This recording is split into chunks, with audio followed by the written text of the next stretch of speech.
When you woke up this morning, what did you do first? Did you hop in for a shower, checked your phone, or grabbed the chilled water from refrigerator? Did you brush your teeth before or after you had tea? As surprising as it's true, most of the choices we make all day are not decisions but habits.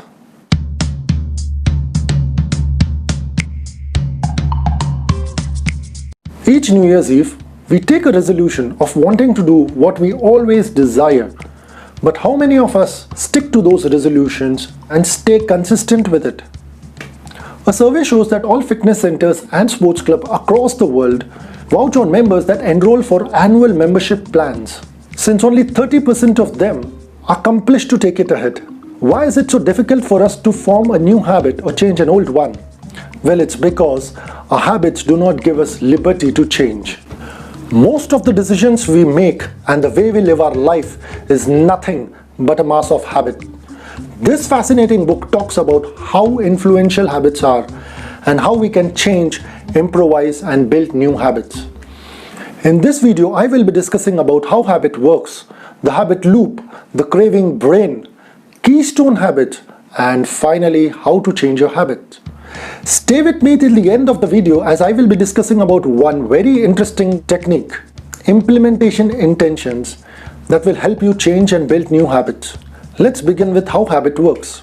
Habit emerges because the brain is continuously looking for ways to eliminate efforts so that the brain can relax. Research suggests that our brain tries to convert all routines into habits because habits allows our mind to ramp down. In other words, converting all daily activities into habits is the way for the brain to relax. For example, acts like reversing a car from the driveway. You find it difficult at the beginning, but once you practice and master it, your brain doesn't have to add extra efforts because now you are habituated to it. Thus, some acts that look complicated at the nascent stage becomes quite simplified over a period of time.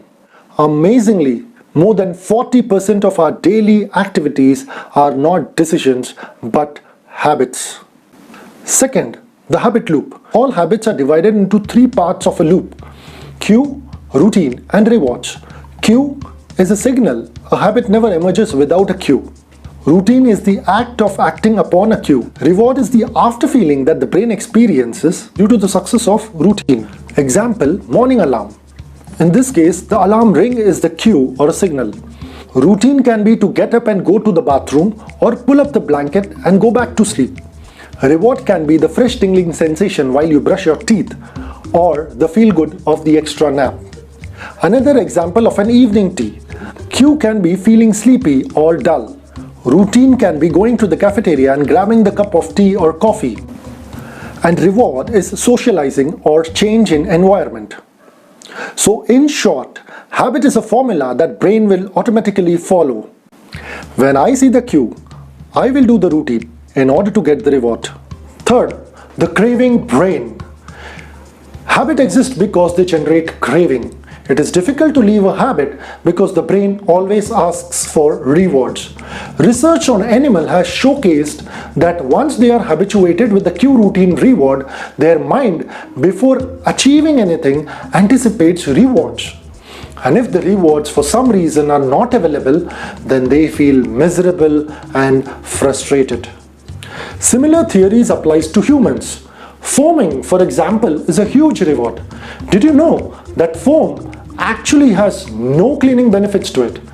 Cosmetic companies add foaming agents in their shampoo not because it is an essential ingredient, but because we are habituated to it. We expect it each time we shampoo. If you don't encounter foam in your shampoo, you might feel miserable, isn't it? Likewise, every toothpaste brands add sodium laureth sulfate in their toothpaste only for extra foaming. Amusingly, this addition has no advantage in maintaining the aesthetics and the health of the teeth. But once the customer starts expecting the foam, a habit begins to grow, and failing to experience the foam might just not feel right.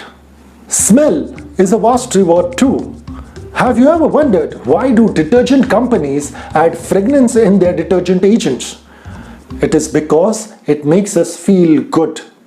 Smell has nothing to do with cleanliness, but still, if the clothes don't smell good after a wash, we might feel uncomfortable.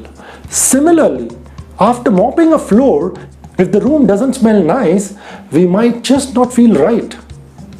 So friends, while foams and aromas have got nothing to do with cleanliness, they certainly have a lot to do with your craving brain. And that's why companies invest so much into it. Not because it is required, but because it is desired. Cravings are the one that drives habit. Remember, without a craving, a habit will never exist.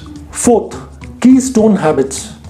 Keystone habit says that success doesn't depend upon getting every single thing right, but instead relies on focusing few points and fashioning them into powerful levers. Keystone habits are those habits that creates new habits or influences other habits. Signing up kids for piano lessons or sports is good, but it has got nothing to do with creating a musician or a soccer star. When you learn to force yourself to practice for an hour or run 15 laps, you start building self-regulatory strength. Surprisingly then, a 5-year-old who can follow the ball while playing football for 10 minutes automatically becomes a 6th grader who can start his homework on time. When you learn to force yourself to go to gym or eat a salad instead of pizza or get up at 5 a.m. to read a book, part of what is happening is that you are changing the way how you think, which is enormously important. Going regularly to a gym does more to your mind than to your body. Fifth, how to change your habits. There was one famous experiment conducted by Stanford University. Kids of the age group 4 to 5 years were isolated into separate rooms and were offered a marshmallow each. However, they were offered a deal. They could either eat one marshmallow right away or wait for 10 to 15 minutes to be treated by another marshmallow. This is called as the famous marshmallow test, also known as the delayed gratification test. Now what has this psychological test got to do with habits? It comes out so that the kids who delayed the desire for 10 minutes to eat had certain plan in their mind. They decided not to look at the marshmallow and after 10 minutes eat both the marshmallows together. They anticipated and premeditated with the reward.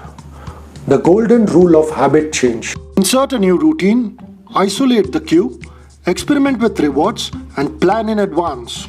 A habit is a choice that we make at some point of time and stop thinking about it, but we continue to do it.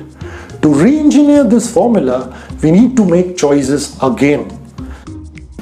A smoker cannot quit until he finds some activity to replace cigarette when his nicotine craving is triggered. In case of smoking, getting nicotine is not a reward.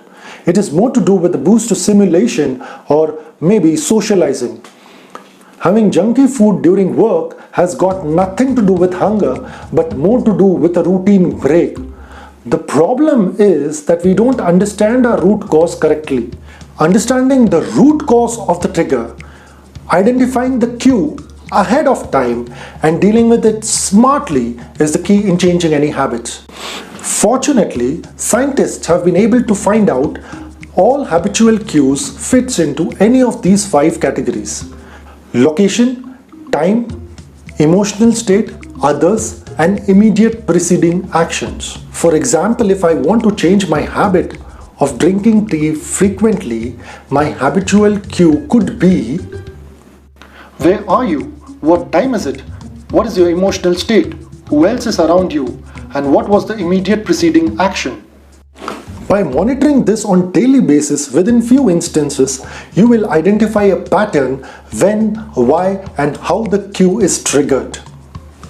Once you identify the correct cue, you can have a predefined plan ahead of time and easily play around with your habits. Say for example, if you want to develop a new habit of morning exercise, then keep your sport shoes just next to your bed before sleeping. Your new cue will be the sport shoes.